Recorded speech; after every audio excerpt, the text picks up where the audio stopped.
In this video, I want to talk about how Microsoft is damaging and, in aspects, ruining Skype.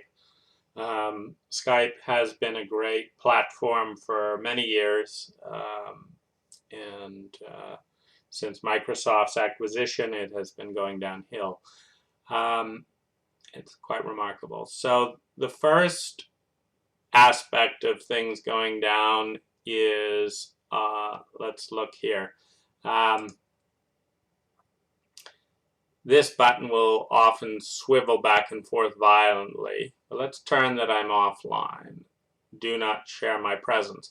This is actually a downgrade from just a year ago when I could be invisible, on, offline, etc. It seems that Microsoft invests money in making things worse. This doesn't work when I'm on. So why is this important? Friends around the world who want to chat are basing their outreach on whether I show I'm online or not.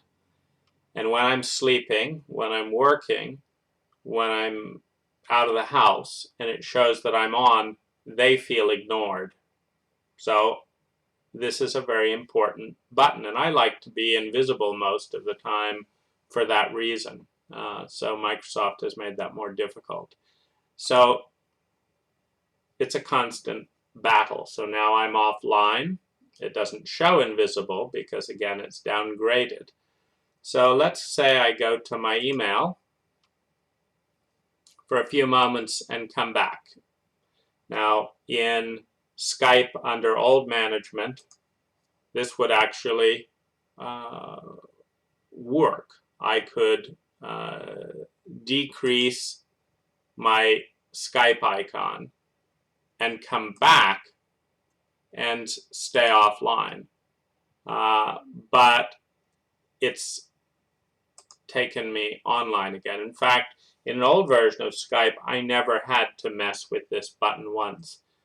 It's showing me online again. I haven't said I'm online. And it's going to leave me there. And there's no preferences. There are a number of things with this new menu, where to get the camera. It's awkward. It's less effective. It's less responsive of personal preferences. And this doesn't begin to go into all of the updates. Since new management, Skype has gone through as many as one update every 3 days. Sometimes one update every week. For a program that had nothing wrong with it, that didn't need any updates. And every single time there's an update, Microsoft asks to make Bing the search engine, to do this, to do that, to add ads in. Then we get to the mobile platform, which just changed. The sounds have changed. The sounds and the platform interface. See, in a healthy program, the program disappears in the background, and the focus is your communication.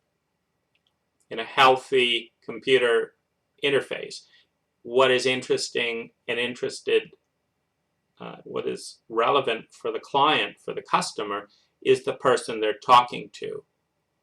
But when you have a loud, clammy computer program, what it thinks, or what the developers, of course, want, is you to think, look at me, look at me.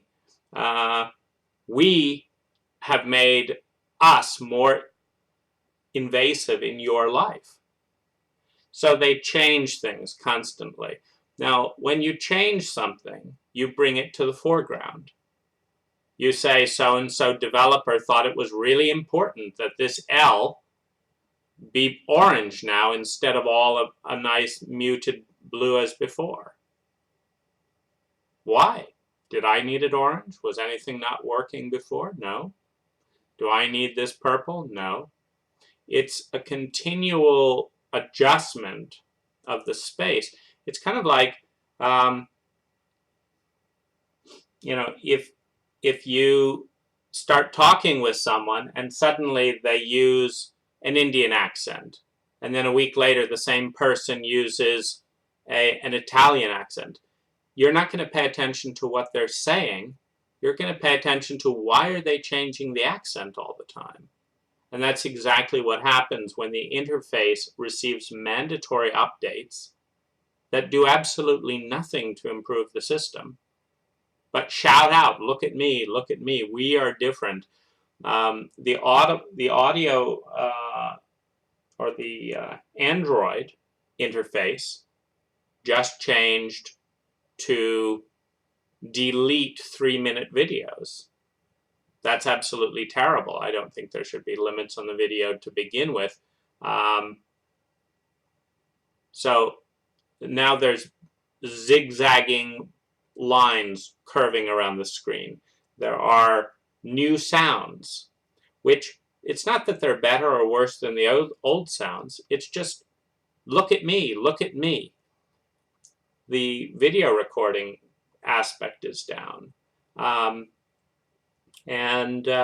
Mostly what they've had is these emoji type things, which are pretty tinny. You can now, you know, look at little video things. They've added this. There's a lot more of these, which really must have. It's hard to tell, you know, if that really facilitates real adult communication.